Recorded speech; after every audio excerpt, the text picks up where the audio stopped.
అక్కడ ఒక ప్రకాశవంతమైన ఆకుపచ్చ చిలుక మాట్లాడాలనుకుంది.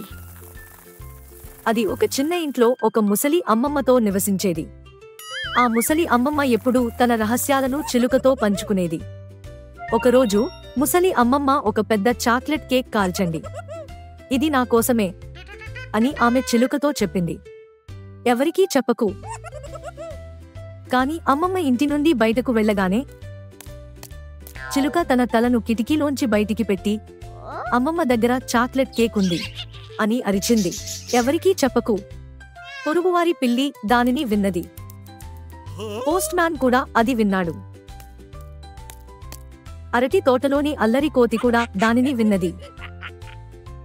వెంటనే అందరూ ఆ ముసలి అమ్మమ్మ ఇంటి దగ్గర ఒక ముక్క అడిగారు. ఆ ముసలి అమ్మమ్మ ఆశ్చర్యపోయింది. నువ్వు వాళ్ళకి నా రహస్యం చెప్పావా అని చిలుకను అడిగింది. చిలుక ఈల వేసి, ఎవరికీ చెప్పకు. ముసలి అమ్మమ్మ నిట్టూర్చింది. తర్వాత నవ్వుతూ, తదుపరిసారి నోరు మూసుకుని ఉండు. ఆ రోజు నుండి చిలుక మాట్లాడే ముందు తన మాటలతో జాగ్రత్తగా ఉండటం నేర్చుకుంది. మరియు కొన్ని రహస్యాలు నిశ్శబ్దంగా ఉంచడం మంచిది.